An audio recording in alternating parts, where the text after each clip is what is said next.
여러분 반갑습니다. 오늘 우리가 드리는 이 예배가 하나님께는 기쁨이 되고 우리에게는 은혜의 시간이 되기를 간절히 소망합니다. 오늘 우리가 함께 나눈 말씀은 기독교 신앙의 핵심이자 우리의 믿음을 붙잡는 가장 위대한 진리, 바로 예수 그리스도의 부활에 관한 말씀입니다. 우리는 신앙생활을 하면서 여러 가지 중요한 절기와 사건들을 기념하지만 그 중에서도 부활만큼 우리의 신앙과 인생을 근본적으로 뒤바꾸는 놀라운 사건은 없습니다. 예수님의 부활이 없다면 우리의 믿음은 헛되고 우리가 전하는 복음도 무의미해집니다. 사도 바울은 고린도전서 15장 17절에서 이렇게 말했습니다. 그리스도께서 다시 살아나신 일이 없으면 너희의 믿음도 헛되고 너희가 여전히 죄 가운데 있을 것이요. 예수님의 부활은 우리의 신앙을 근본적으로 떠받치는 기초입니다. 부활이 없다면 기독교는 단지 역사 속에서 묻혀버린 옛 종교의 하나에 불과했을 것입니다. 그러나 예수님께서 죽음에서 살아나셨기에 우리의 믿음은 살았고 우리의 소망은 견고하며 우리의 삶은 의미를 가지게 되었습니다. 그렇다면 오늘 우리가 읽은 본문 말씀에서 발견되는 예수님의 부활은 어떤 모습으로 우리에게 나타나고 있을까요? 복음서마다 예수님의 부활의 장면을 기록하고는 있지만 특별히 요한복음은 부활의 첫 아침을 매우 세밀하고 개인적인 관점에서 묘사하고 있습니다. 그날 아침 가장 먼저 무덤을 찾았던 사람들의 마음과 그들의 행동, 그리고 그들이 처음으로 마주했던 부활의 현장은 무엇을 말해주고 있을까요? 오늘 우리는 말씀의 인물들, 막달라 마리아와 베드로, 그리고 사랑하는 제자 요한을 통해 예수님께서 부활의 당시 그들의 삶에 어떤 영향을 미치셨는지 살펴보려고 합니다. 나아가 2000년, 그것이 2000년 후 살아가는 우리의 삶에도 어떤 의미를 주는지 함께 살펴보기를 원합니다. 막달라 마리아가 예수님의 무덤에 간 것은 주님이 십자가에 돌아가신 지 3일째 되는 날 이른 아침이었습니다. 오늘 말씀 1절은 이렇게 기록하고 있습니다. 안식 후 첫날 일찍이 어두울 때에 막달라 마리아가 무덤에 와서 돌이 무덤에서 옮겨진 것을 보고. 여러분, 이 장면을 한번 상상해 보세요. 사랑하는 주님께서 갑자기 십자가에서 고통스럽게 죽으신 후 막달라 마리아를 비롯해 제자들의 마음은 말로 표현할 수 없을 정도로 깊은 슬픔과 혼란, 그리고 절망 속에 빠져 있었습니다. 그들이 믿고 따르던 분이 갑자기 사라졌고 그들이 가졌던 소망과 기대가 한순간에 무너졌기 때문입니다. 특히 마리아는 깊은 어둠 속에서 무덤을 찾았습니다. 아직 어두울 때 그녀가 무덤을 간 이유가 무엇이었을까요? 그것은 사랑하는 주님께서 묻히신 그 무덤이라도 보고 싶었기 때문이었을 것입니다. 그 마지막 흔적이라도 붙들고 그곳에서 슬픔을 표현하고 싶었을 것입니다. 하지만 그녀가 무덤에 도착했을 때 예상치 못한 광경을 마주하게 됩니다. 무덤의 돌이 이미 옮겨져 있었고 그 안에 있어야 할 예수님의 시신이 보이지 않았기 때문에 그렇습니다. 여기서 한 가지 궁금한 점이 있습니다. 이 순간 예수님을 만나기 위해 그 무덤이라도 찾아갔던 그 마리아가 만났던 그 순간, 예수님의 시신이 없다는 걸 알았던 그 순간 마리아가 느꼈던 감정은 무엇이었을까요? 놀람, 충격, 두려움, 슬픔이 한꺼번에 밀려왔을 것입니다. 그녀는 즉시 베드로와 사랑하는 제자에게 이 사실을 알립니다. 마리아가 한 말을 보십시오. 사람들이 주님을 무덤에서 가져다가 어디에 두었는지 우리가 알지 못하겠다. 여기서 우리가 주목해야 할 점은 마리아는 예수님의 부활이라는 사실을 처음에는 전혀 깨닫지 못했습니다. 그녀에게 무덤이 비었다는 것은 곧바로 누군가가 예수님의 시신을 옮겨갔다라는 의미로 받아들였습니다. 이처럼 부활의 사건은 처음부터 사람들에게 쉽게 이해되거나 받아들여진 사건이 아니었습니다. 그것은 충격적이었고 혼란스러웠으며 이해하기 쉽지 않은 일이었습니다. 그러나 바로 이 혼란과 놀라움 한가운데에서 하나님은 가장 놀랍고 위대한 일을 행하고 계셨습니다. 인간의 상식과 경험을 초월하는 부활의 사건이 마침내 그 어두운 무덤에서 드러나기 시작했습니다. 부활의 빛이 서서히 비추기 시작한 것입니다. 이 부활의 첫 아침이 바로 우리의 신앙의 시작점이 되었고 기독교가 탄생하는 바로 그 순간이 되었습니다. 오늘 본문을 통해 우리는 예수님의 부활을 처음 경험한 사람들의 모습을 깊이 살펴보겠습니다. 그리고 그들의 반응을 통해 우리가 예수님의 부활을 어떻게 바라보고 있는지, 우리의 믿음이 정말 이 놀라운 사건 위에 단단히 세워져 있는지 진지하게 점검하는 시간이 되기를 소망합니다.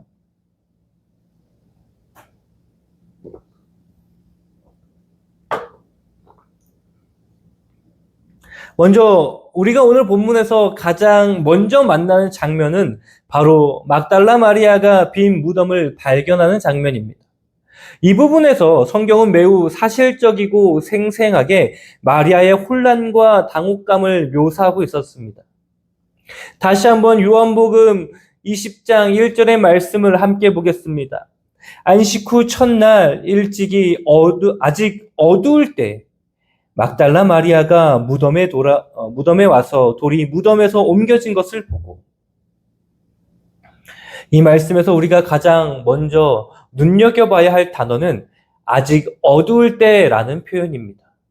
이 표현은 단지 시각적인 의미만을 나타내는 것이 아니라 마리아와 제자들의 영적인 상태와 마음의 상태를 동시에 나타내고 있습니다. 당시 마리아의 마음은 깊은 슬픔과 어둠, 두려움과 절망에 잠겨져 있었습니다.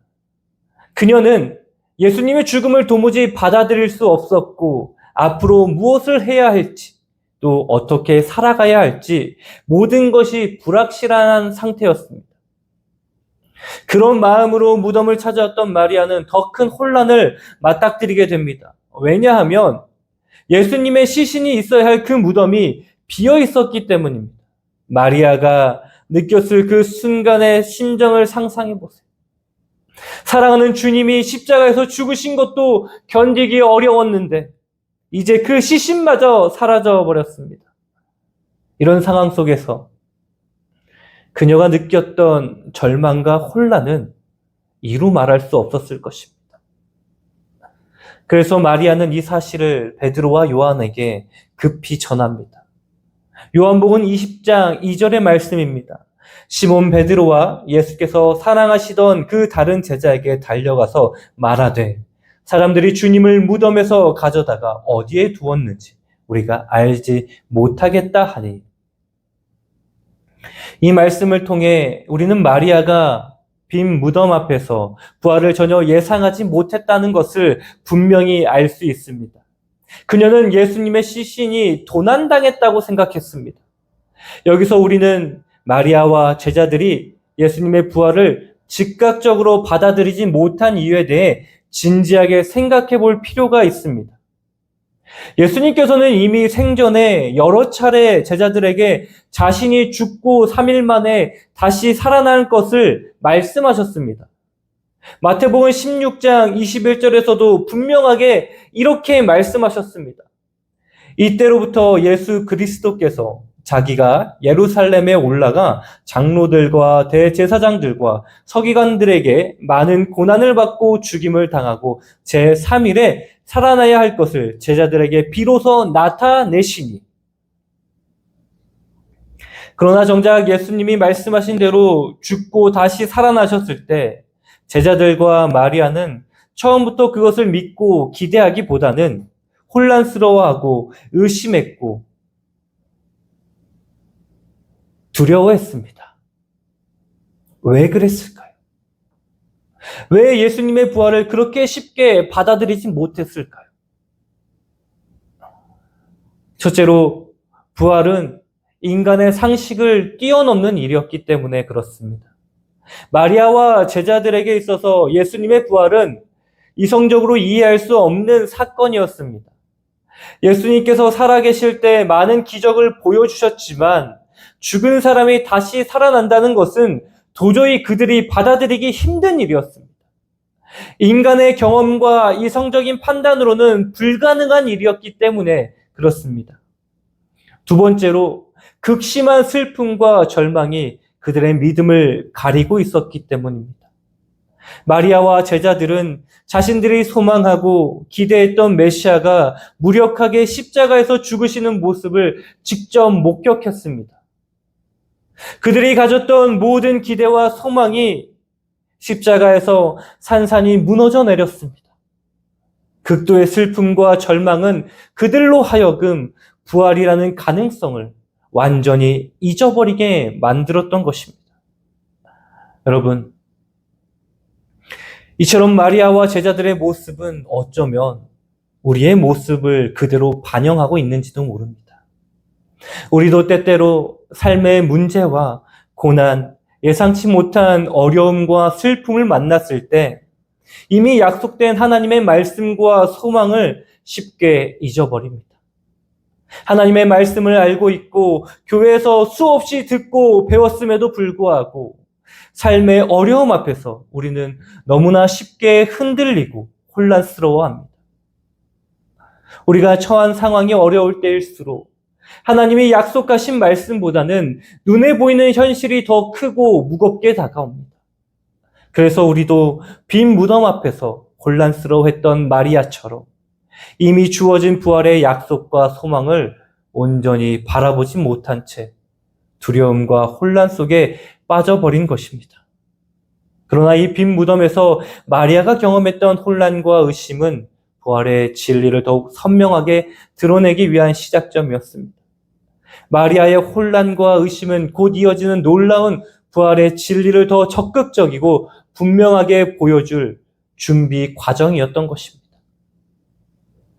여러분, 오늘 우리의 삶도 마찬가지입니다.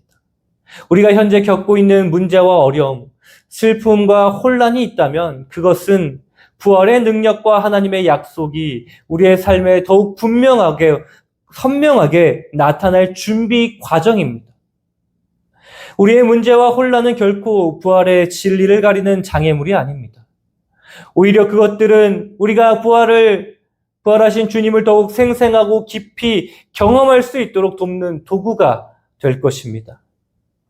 이제 빈 무덤 속에서 점차 드러나는 부활의 증거와 확신을 바라보며 하나님께서 어떻게 우리의 혼란과 절망을 소망과 기쁨으로 바꾸시는지 더 깊이 살펴보도록 하겠습니다.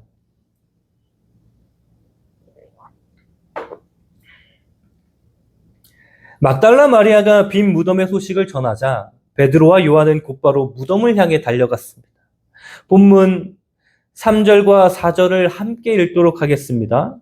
베드로와 그 다른 제자가 나가서 무덤으로 갈새 둘이 같이 다름질하더니 그 다른 제자가 베드로보다 더 빨리 달려가서 먼저 무덤에 이르러 이 장면에서 우리는 제자들의 마음속에 갑자기 불타오르는 의문과 기대를 볼 수가 있습니다. 마리아가 전한 말, 그러니까 무덤이 비어있다는 충격적인 소식을 듣자마자 그들은 무덤을 향해 달려갔습니다. 아마도 그 순간 제자들의 마음속에는 복잡한 감정이 뒤섞여 있었을 것입니다. 두려움, 기대, 의심, 희망, 이 모든 감정들이 제자들을 무덤으로 향하게 만들었습니다. 특히 베드로와 요한의 행동에서 우리는 믿음의 첫걸음이 어떻게 시작되는지를 발견할 수 있습니다.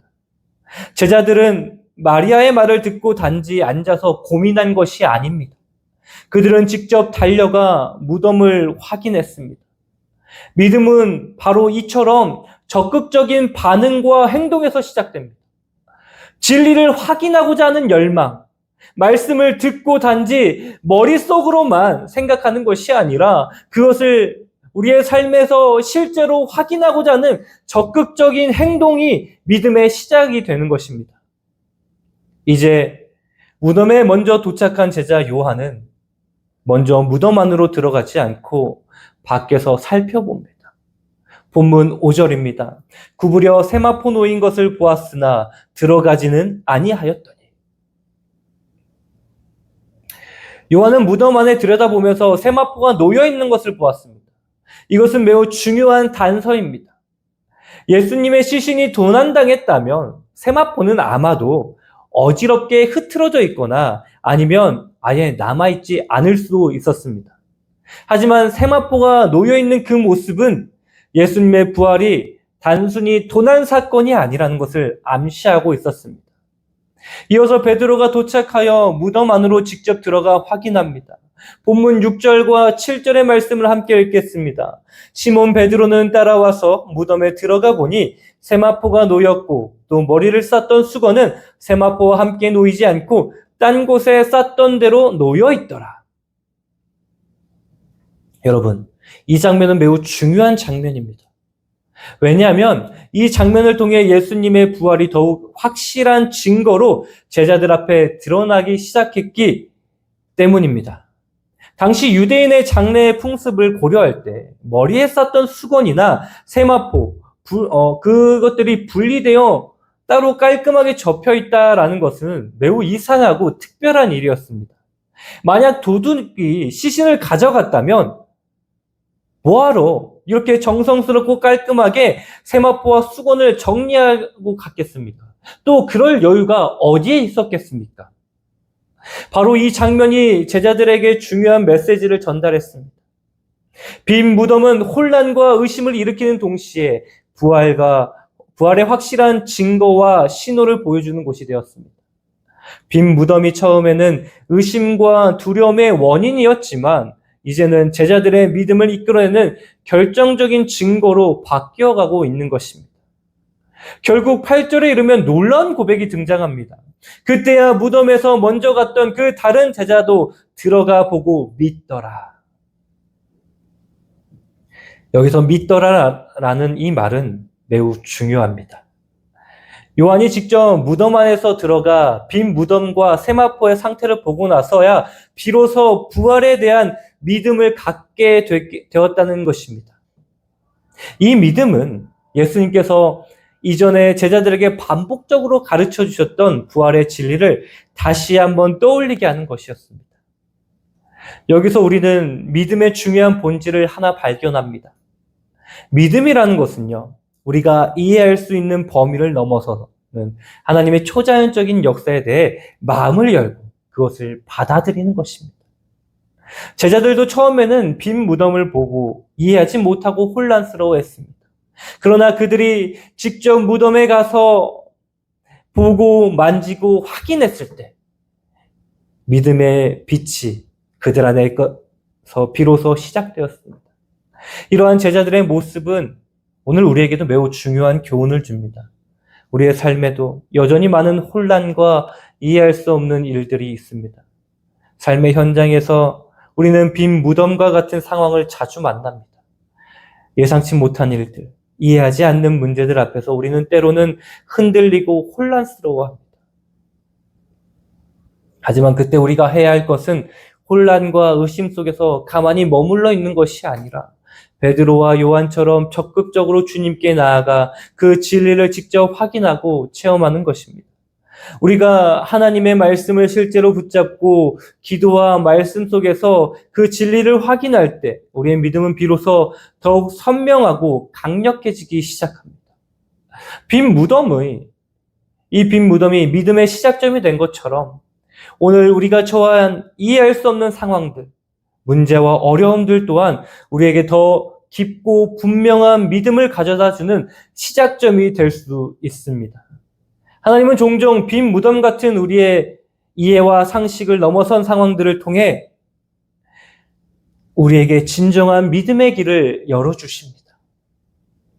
제자들과 마리아는 이 빈 무덤 이후 더욱 놀랍고 분명한 부활의 주님을 만나게 됩니다. 이 만남을 통해 그들의 믿음은 완전히 변화되고 성숙해져 갔습니다.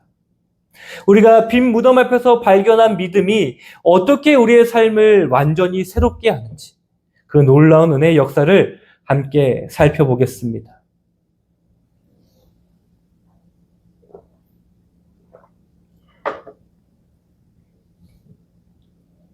베드로와 요한이 빈 무덤을 확인하고 돌아간 이후 막달라 마리아는 여전히 무덤 곁에 남아 슬픔에 잠겨 울고 있었습니다. 그녀는 예수님께서 돌아가신 것뿐만 아니라 심지어 그분의 시신마저도 사라졌다는 현실 앞에서 깊은 절망과 혼란 속에 있었습니다. 이때 마리아에게 놀라운 일이 일어납니다. 본문 11절과 12절을 함께 보겠습니다. 마리아는 무덤 밖에 서서 울고 있더니 울면서 구부려 무덤 안을 들여다보니 흰옷 입은 두 천사가 예수의 시체에 누였던 곳에 하나는 머리편에 하나는 발편에 앉았더라. 이 장면은 마리아가 빈 무덤 앞에서 경험하는 초자연적인 사건입니다. 천사들이 등장하여 마리아에게 말을 겁니다. 어찌하여 울고 있느냐? 이 질문은 단지 위로의 말이 아니라 마리아가 이제까지 생각했던 현실과는 전혀 다른 새로운 사실, 새로운 현실이 펼쳐지고 있음을 알리는 시작이었습니다. 그런데 마리아는 여전히 빈 무덤과 사라진 예수님의 시신에 집착하며 그 의미를 깨닫지 못합니다. 13절에서 마리아는 천사들에게 이렇게 말합니다. 사람들이 내 주님을 옮겨다가 어디에 두었는지 내가 알지 못함이니이다. 마리아는 예수님의 시신이 사라진 것을 여전히 슬픔과 혼란의 원인으로만 생각하고 있었습니다. 그녀는 아직 부활하신 주님의 영광과 능력을 깨닫지 못하고 있었습니다. 그러나 바로 그 순간 마리아의 삶을 완전히 변화시키는 결정적인 사건이 일어납니다. 마리아의 등 뒤에서 예수님께서 직접 나타나신 것입니다. 본문 14절과 15절입니다. 이 말을 하고 뒤로 돌이켜 예수께서 서 계신 것을 보았으나 예수이신 줄을 알지 못하더라. 예수께서 이르시되 여자여 어찌하여 울며 누구를 찾느냐 하시니 마리아는 그가 동산지기인 줄 알고 이르되 주여 당신이 옮겼거든 어디에 두었는지 내게 이르소서 그리하면 내가 가져가리이다.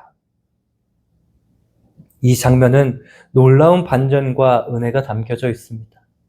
마리아는 여전히 자신의 슬픔과 상실감에 매몰되어 있었습니다. 그녀의 눈은 눈물과 슬픔에 가려져서 심지어 부활하신 주님이 그녀 앞에 서 계셨음에도 그분을 알아보지 못했습니다. 마리아는 이 순간에도 예수님의 시신을 돌려받아야겠다는 생각에만 머물러 있었습니다. 그러나 그때 주님께서 마리아를 직접 이름으로 부르십니다. 본문 16절입니다. 예수께서 마리아야 하시거늘 마리아가 돌이켜 히브리 말로 라비오니 하니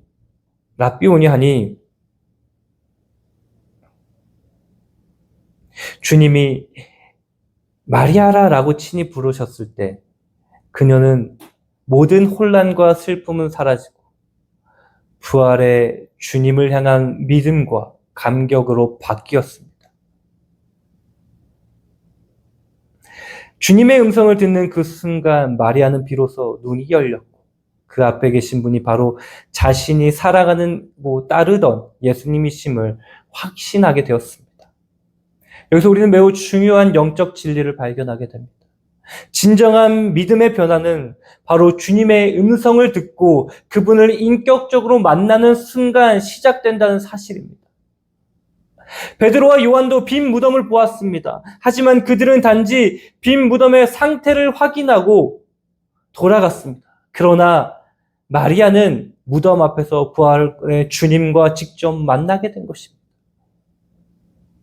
이것이 바로 오늘날 우리의 신앙생활에서도 가장 중요한 부분입니다. 많은 사람들이 교회에 다니며 신앙생활을 하지만 진정한 삶의 변화와 회복은 주님을 직접 인격적으로 만나는 데서부터 시작됩니다. 단지 예수님에 대한 지식과 신학적 이해만으로는 충분하지가 않습니다. 우리 각자가 주님의 음성을 듣고 주님의 부르심에 개인적으로 반응할 때 그때 비로소 우리의 삶은 완전히 변화되기 시작하는 것입니다. 이제 마리아는 단지 슬퍼하며 무덤을 지키는 여인이 아니라 부활의 증인이 됩니다. 예수님께서 마리아에게 새로운 사명을 주십니다. 17절에서 주님께서는 이렇게 말씀하십니다. 예수께서 이르시되 나를 붙들지 말라. 내가 아직 아버지께로 올라가지 아니하였노라. 너는 내 형제들에게 가서 이르되 내가 내 아버지 곧 너희의 아버지 내 하나님 곧 너희의 하나님께로 올라간다 하라 하시니라. 주님은 마리아에게 새로운 삶을 향한 명확한 목적과 방향을 제시하셨습니다. 이제 그녀는 혼자 슬퍼하는 사람이 아니라 살아계신 주님을 전하는 첫 번째 증인이자 전도자가 되었습니다. 부활하신 주님과의 만남은 단순히 개인적인 위로와 회복을 넘어 삶의 목적과 사명까지도 완전히 변화시키는 것입니다. 마리아는 즉시 달려가 제자들에게 부활하신 주님을 만난 기쁜 소식을 전합니다. 본문 18절의 말씀입니다. 막달라 마리아가 가서 제자들에게 내가 주를 보았다 하고 또 주께서 자기에게 이렇게 말씀하셨다 이르니라. 사랑하는 성도 여러분, 이것이 바로 부활이 우리의 삶에 가져오는 진정한 의미입니다. 부활은 단지 역사적 사실이나 교리적 진술에 그치지 않습니다. 부활은 우리에게 주님과의 살아있는 관계를 허락하며 이전과는 전혀 다른 새로운 삶을 살아가도록 초대합니다. 주님은 오늘도 여러분을 개인적으로 부르시고 계십니다. 마리아의 이름을 부르신 것처럼 우리 각자의 이름을 부르며 친히 만나기를 원하십니다. 이 부르심에 응답할 때 우리의 삶은 변화됩니다. 슬픔과 좌절에서 벗어나 소망과 기쁨의 삶을 살게 됩니다. 그리고 우리가 받은 이 놀라운 부활의 소식은 우리만의 것이 아니라 이제 세상에 전해야 하는 소식이 됩니다. 부활하신 주님께서 오늘도 우리를 부르고 계십니다. 우리 각자에게 다가오셔서 이름을 부르시고 우리 삶을 완전히 바꾸시는 은혜와 능력을 허락하십니다. 이제 주님의 부르심에 응답하며 새로운 삶으로 나아가는 저와 여러분이 되기를 간절히 소망합니다. 사랑하는 우리 머릿돌교회 성도 여러분, 오늘 우리는 말씀을 통해 부활하신 예수님을 만나 사람들의 다양한 모습을 살펴보았습니다. 마리아는 처음에 무덤 앞에서 슬픔에 잠겨 눈물을 흘렸습니다. 베드로와 요한은 빈 무덤 앞에서 혼란과 의심 속에 서 있었습니다. 하지만 결국 그들이 깨달은 진리는 무엇이었습니까? 그것은 바로 예수님께서 진정으로 살아나셨다는 사실입니다. 부활은 우리의 신앙과 삶을 근본적으로 변화시키는 놀라운 사건입니다. 왜냐하면 부활이란 절망이 기쁨으로, 슬픔이 소망으로, 죽음이 생명으로 변하는 역사의 결정적인 순간이기 때문입니다. 부활을 진정으로 경험한 사람은 더 이상 이전과 같은 삶을 살아갈 수가 없습니다. 성경 속의 수많은 인물들을 생각해 보십시오. 마리아가 부활하신 예수님을 만났을 때 그녀는 슬픔과 절망에서 기쁨과 소망으로 옮겨졌습니다. 더 이상 눈물의 여인이 아니라 부활을 증거하는 기쁨의 증인이 되었습니다. 그녀는 즉시 제자들에게 달려가 내가 주를 보았다고 외쳤습니다. 이것이 바로 부활을 체험한 자의 진정한 변화입니다. 베드로와 요한 역시 빈 무덤을 보며 혼란 속에 써 있었지만 결국 부활의 주님을 만나고 나서 완전히 변화된 삶을 살았습니다. 그들은 담대히 세상 앞에 서서 부활하신 예수 그리스도를 증거하는 자들이 되었습니다. 심지어 목숨을 걸고 예수님의 부활을 전하며 살아갔습니다. 부활의 능력을 체험하는 자의 삶은 바로 이처럼 근본적인 변화와 담대함이 나타납니다. 그렇다면 오늘 이 자리에서 예배를 드리고 있는 우리의 모습은 어떻습니까? 우리는 부활의 주님을 만나고도 여전히 슬픔과 낙심, 두려움 속에 살아가고 있지는 않습니까? 주님께서 이미 무덤을 비우시고 살아나셨음에도 불구하고 우리가 여전히 죽음과 절망을 무덤 앞에 머물러 있지는 않습니까? 여러분, 부활은 단지 과거의 사건이 아닙니다. 부활은 바로 지금 이 순간에도 살아계신 예수 그리스도께서 우리 각자의 삶 속에 역사하고 계심을 의미합니다. 부활하신 예수님은 오늘도 우리의 삶 속에서 어찌하여 울며 슬퍼하느냐? 내가 살아있노라 라고 말씀하고 계십니다. 그 주님의 음성을 듣고 이제 우리는 빈 무덤 앞에서 벗어나 살아계신 주님과 함께 새로운 삶을 살아가야 합니다. 여러분, 우리는 이 부활의 사건 앞에서 분명히 선택해야 합니다. 빈 무덤을 바라보며 눈물 흘리고 있던 마리아처럼 절망 속에 머물러 있겠습니까? 아니면 살아계신 예수님을 만나 기쁨과 소망으로 일어난 부활의 증인이 되시겠습니까? 우리가 부활의 증인이 되었다는 것은 결코 쉽고 편한 삶을 의미하지 않습니다. 때로는 세상의 조롱과 비웃음, 핍박과 어려움 앞에서도 흔들리지 않고 예수님의 부활을 담대히 선포해야 합니다. 그러나 우리는 절대로 두려워하거나 망설일 필요가 없습니다. 왜냐하면 우리와 함께 하시는 분은 죽음조차 이기시고 살아나신 부활의 주님이시기 때문입니다. 부활을 믿는 우리의 삶 속에는 놀라운 능력이 있습니다. 아무리 어렵고 힘든 상황이라도 우리의 삶에 찾아와도 부활이 소망과 기쁨을 잃지 않고 담대히 살아갈 수 있습니다. 우리가 이 세상 속에서 부활하신 주님과 동행할 때 세상은 우리를 통해 살아계신 하나님을 보게 될 것입니다. 여러분, 오늘 여러분의 마음속에 부활의 주님을 다시 한번 만나시길 바랍니다. 더 이상 슬픔과 절망의 자리에서 머물러 있지 말고 주님의 부르심 앞에 일어나십시오. 주님의 음성을 듣고 그분과 함께 새롭게 걸어가는 삶을 선택하십시오. 우리의 삶이 부활의 기쁨으로 가득 차게 될 때 우리의 가정과 일터 그리고 교회는 변화될 것입니다. 우리를 통해 복음이 전파되고 부활의 생명이 넘치게 될 것입니다. 우리는 단지 개인적인 차원에서 부활을 경험하는 것이 아니라 우리의 삶을 통해 세상 속에서 그리스도의 부활을 생생하게 증거하는 사람이 될 것입니다.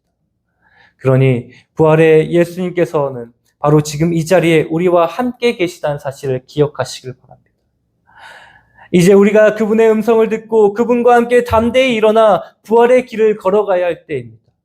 부활의 삶을 살아가는 우리를 통해 세상이 소망을 발견하게 될 것이고 우리가 있는 그 자리에서 부활의 능력과 기쁨이 흘러가게 될 것입니다. 이제 우리 모두가 마리아처럼 베드로와 요한처럼 부활의 주님을 만난 사람들로서 담대히 살아갑시다. 우리의 삶을 통해 주님의 부활을 선포하고 증거하는 축복의 통로가 되시다. 그렇게 부활의 주님과 함께 이 땅에서 승리하며 살아가는 저와 여러분이 되기를 우리 주님의 이름으로 간절히 축원합니다.